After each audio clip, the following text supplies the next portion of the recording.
الحمد لله الذي نحمده ونستعينه ونستغفره ونعوذ بالله من شرور أنفسنا ومن سيئات أعمالنا من يهده الله فلا مضل له ومن يضلل فلا هادي له أشهد أن لا إله إلا الله وحده لا شريك له إياه نعبد وإياه نستعين أشهد أن محمدا عبده ورسوله لا نبي بعده المبعوث فينا رحمة للعالمين اللهم صل وسلم على هذا النبي الكريم سيدنا وحبيبنا ومولانا وشفيعنا محمد صلى الله عليه وسلم وعلى آله وأصحابه أجمعين ومن تبعهم بإحسان إلى يوم الدين. Amma ba'du ya ma'syaral muslimin usikum wa nafsi bitaqwallah faqad fazal muttaqun. Qala Allah Ta'ala fil Qur'anil Karim a'udzu billahi minasyaitonir rajim bismillahirrahmanirrahim ya ayyuhalladzina amanu taqullaha haqqa tuqatih wa la tamutunna illa wa antum muslimun. Shadaqallahul azim. Kaum Bapak sidang jemaah Jumat rahimahumullah, puji syukur marilah kita sampaikan kepada Allah Subhanahu wa taala atas segala rahmat, nikmat, hidayah dan inayah yang selalu beliau curahkan kepada kita. Nikmat itu yang membuat kita bisa hadir bersama-sama untuk menunaikan rangkaian Jumat insyaallah. Salam dan salam kita kirimkan bagi junjungan umat Nabi Muhammad sallallahu alaihi wasallam. Allahumma shalli ala Muhammad wa ala ali Muhammad sebagai suri tauladan kita untuk kehidupan dunia dan kepentingan akhirat kemudian. Bapak sidang jemaah Jumat rahimahumullah. Perjalanan hidup kita hari ini terkesan semakin lama semakin berat. Banyak prediksi yang dikemukakan oleh orang-orang yang tahu dengan alam ini. Alam ini sudah dinyatakan mulai 1 September ini Indonesia ada 14 wilayah yang akan mengalami ancaman-ancaman angin menurut penelitian yang berawal dari 1 September. Dan alhamdulillah Sumatera Barat tidak termasuk ke dalam catatan itu. Namun demikian kita perlu juga menyikapinya bahwa perkembangan dari hari ke hari ini secara silih berganti dan beruntun, peristiwa-peristiwa yang sangat membuat hati kita pilu tidak kunjung berhenti. Apalagi ketika kita bersaing menghadapi kebutuhan hidup yang terasa semakin lama semakin berat. Walaupun dunia menyatakan bahwa peningkatan kemajuan itu semakin hari semakin diperoleh. Untuk menyikapi itu, kita sebagai umat Nabi Muhammad ada 3 hal yang harus selalu ada dalam kehidupan kita dalam menghadapi perkembangan dan perubahan alam ini. Yang pertama adalah istiqomah. Kita sudah diminta dan dianjurkan oleh Nabi untuk selalu beristiqomah. Ketika Nabi menyatakan itu, salah seorang sahabat bertanya kepada Rasulullah, "Ya Rasulullah, ajarkan saya sesuatu agar saya tidak bertanya lagi kepada orang lain." Qala qul amantu billah tsumastaqim. Nabi bersabda, katakan oleh engkau amantu billah. Aku beriman dengan Allah. Kemudian konsisten dengan iman itu. Inilah yang diajarkan oleh guru kita kepada kita. Hidupkan aku dalam keadaan beriman ya Allah. Matikan aku dalam keadaan beriman. Bangkit aku dengan iman. Masukkan aku ke surgamu dengan iman. Dalam arti sangat ditakuti kalau iman ini bisa tanggal dari dalam diri kita walaupun hanya sejenak. Sebagai dampaknya tentu secara langsung kita akan terputus dengan Allah Subhanahu wa taala.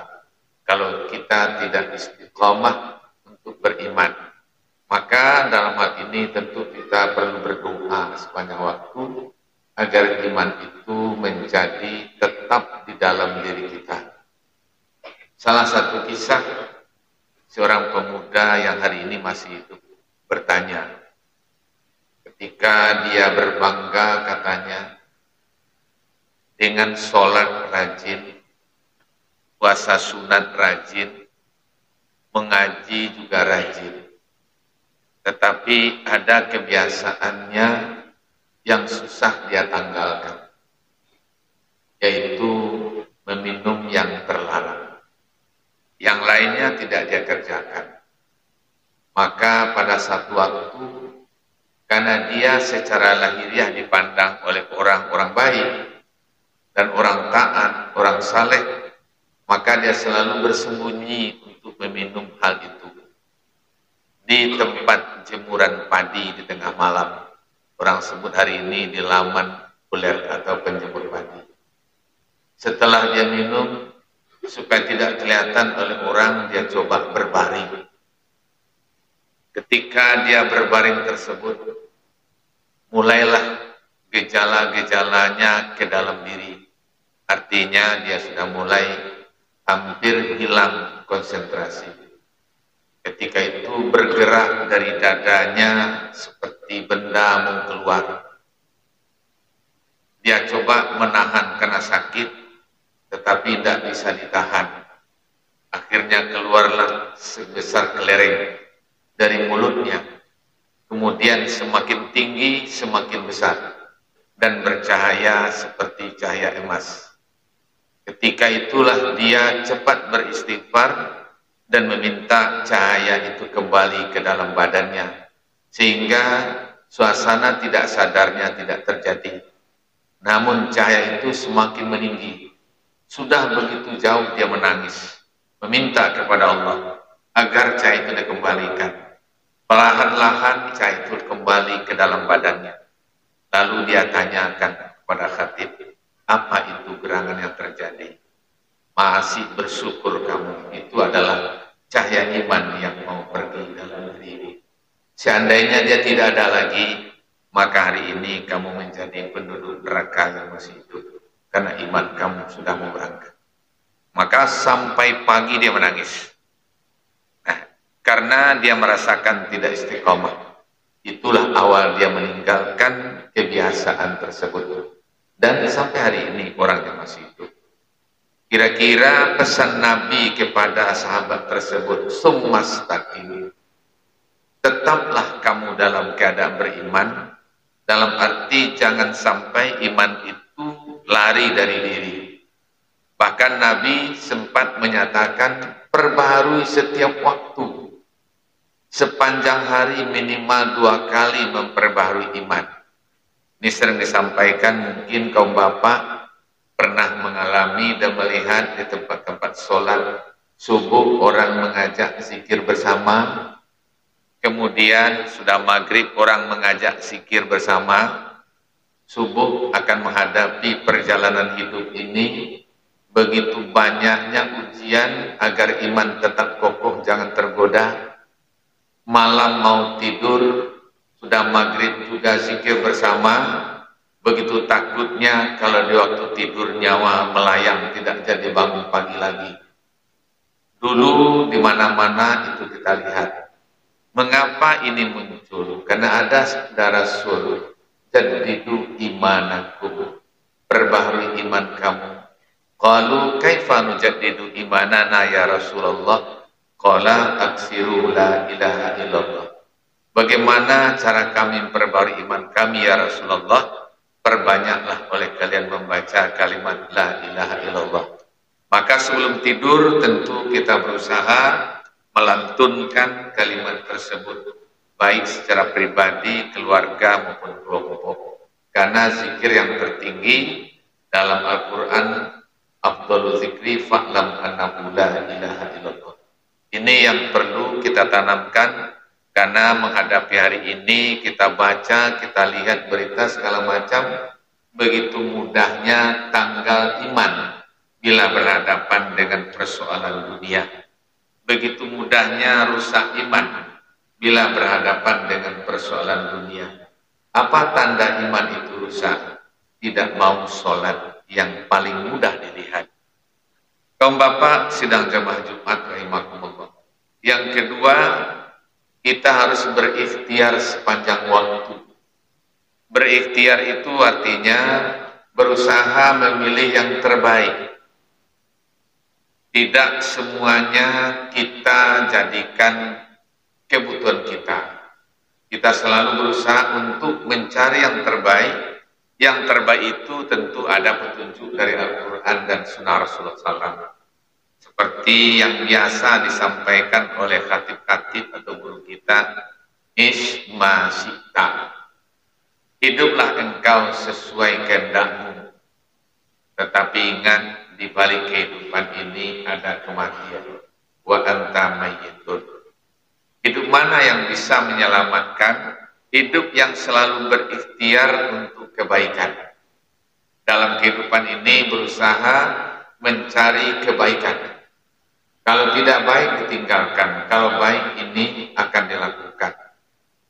Dalam sebuah kisah disampaikan bahwa setiap kali 21 menit itu Israel melihat manusia.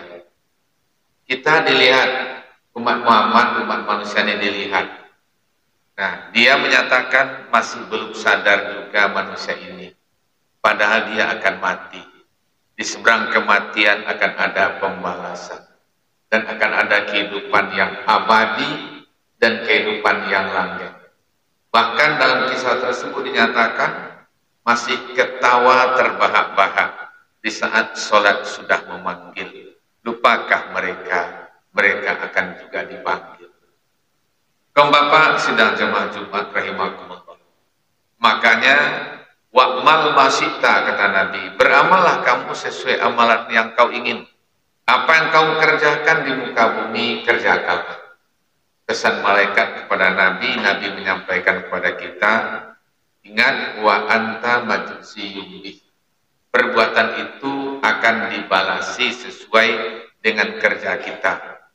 Maka kita lihat di dalam surat Yasin yang diwiridkan oleh kelompok Yasinan pada ayat 65.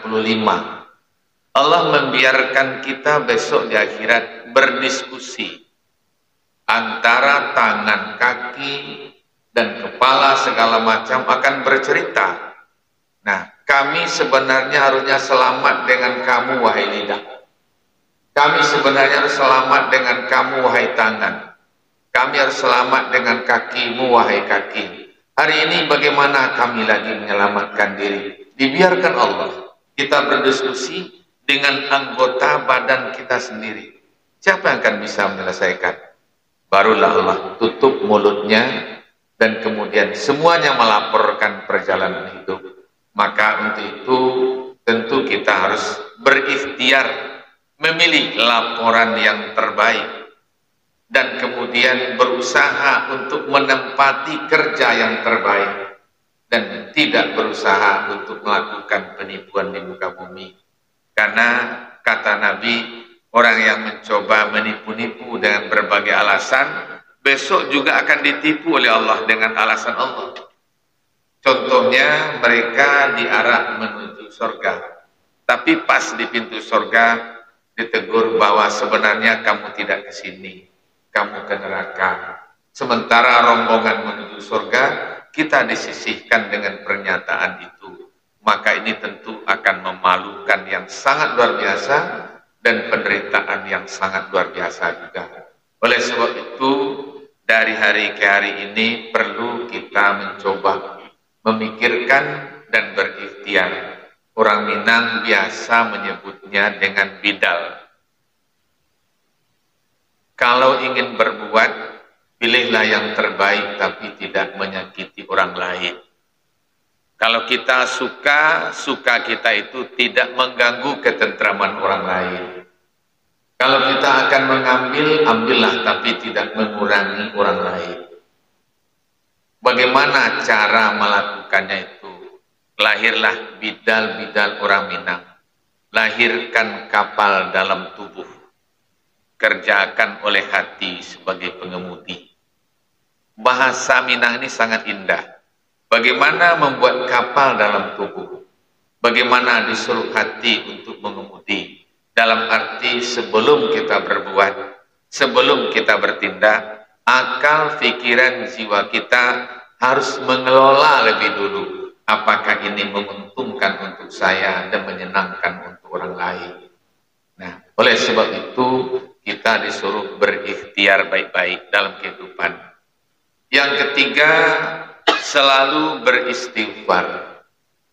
Karena anggota badan kita bila kita hayati dalam hari ke hari ini, mengapa kita berwudu untuk sholat?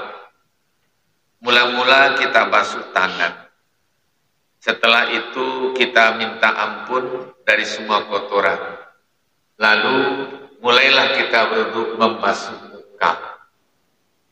Ketika kita berdoa membasuh muka, kemudian baru kita membasuh anggota wudhu tangan.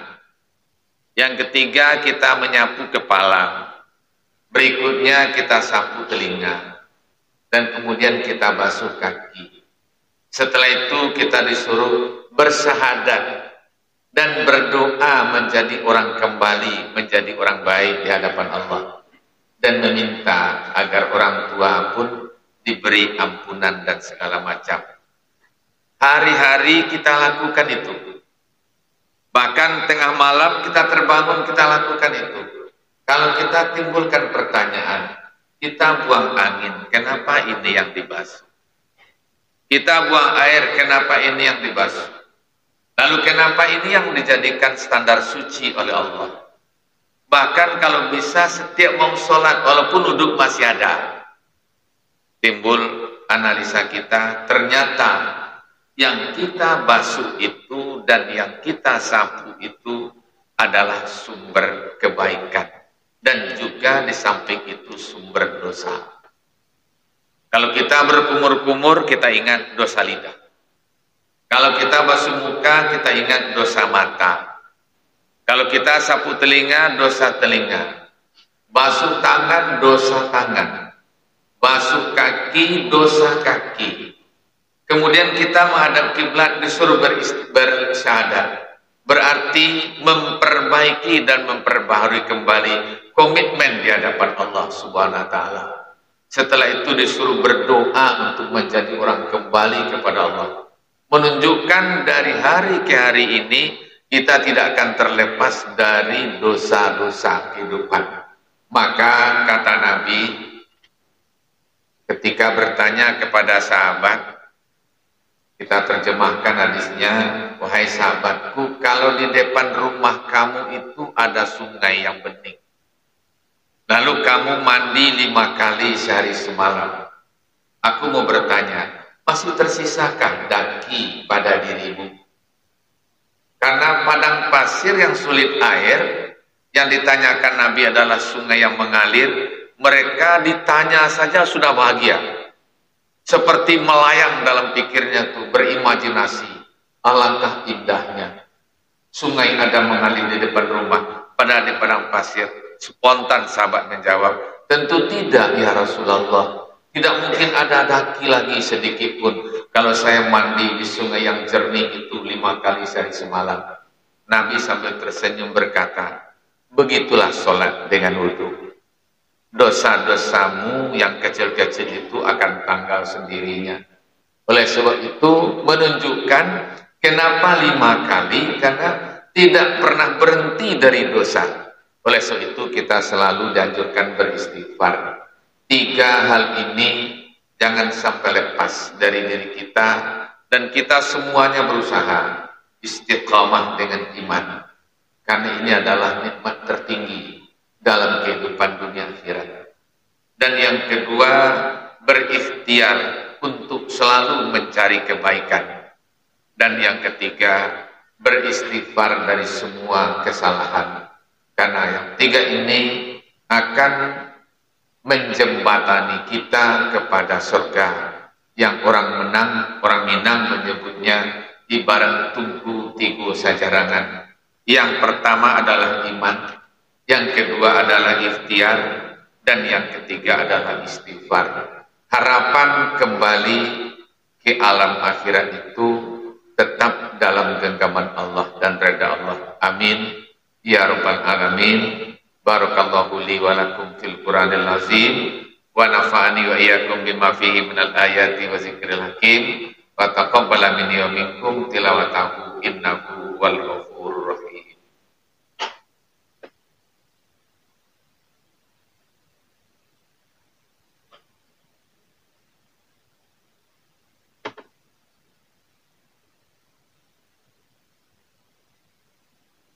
Alhamdulillahirabbil alamin. Asyhadu an la ilaha illallah wa la syarikalah. Asyhadu anna Muhammadan abduhu wa rasuluh la nabiyya ba'dah. Allahumma shalli wa sallim ala sayyidil mursalin Muhammad sallallahu alaihi wasallam wa ala alihi wa ashabihi ajma'in wa man tabi'ahum bi ihsanin ila yaumiddin. Amma ba'du ya ma'syaral muslimin, usikum wa nafsi bitaqwallah faqad fazal muttaqun. Qala Allah Ta'ala fil Qur'anil Karim, a'udzu billahi minasyaitonir rajim. Bismillahirrahmanirrahim. Wal 'asri innal insana lafi khusrin illa alladziina amanu wa 'amilus shalihat wa tawassaw bil haqqi wa tawassaw bis sabr. Shadaqallahul azim. Innallaha malaikatahu yusholluna 'alan nabi. Ya ayyuhalladzina amanu shallu 'alaihi wa sallimu taslima. Allahumma shalli wa sallim wa barik ala sayyidina Muhammad wa ala ali sayyidina Muhammad kama shallaita wa barakta ala Ibrahim wa ala ali Ibrahim innaka Hamidum Majid. Allahumma ighfir lil mu'minina wal mu'minat wal muslimina wal muslimat al ahya'i minhum wal amwat innaka sami'un qaribun mujibud da'awat. Amin ya qadiyal hajat. Allahumma ahyina bil iman wa amisna bil iman wa syurna ma'al iman wa adkhilna jannataka bil iman. Allahumma sabbit qulubana ala dinika, dinul Islam, wa ta'atika wa ta'ati rasulika nabiyuna Muhammad sallallahu alaihi wasallam. Allahumma ighfir lana dzunubana wa liwalidayna warhamhuma kama rabbayana shaghira. Rabbana hab lana min azwajina wa dzurriyyatina qurrata a'yun waj'alna lil muttaqina imama. Rabbana atina fid dunya hasanah wa fil akhirati hasanatan wa qina azabannar wa adkhilnal jannata ma'al abrar ya aziz ya ghaffar ya rabbal alamin. Ibadallah, innallaha ya'muru bil 'adli wal ihsan wa ita'i dzil qurba wa yanha 'anil fahsya'i wal munkari wal baghi ya'izukum la'allakum tadhakkarun. Fadhkurullahal 'azima yazkurkum washkuruhu 'ala ni'amihi yazidkum wa la dzikrullahi akbar. Aqimus shalah.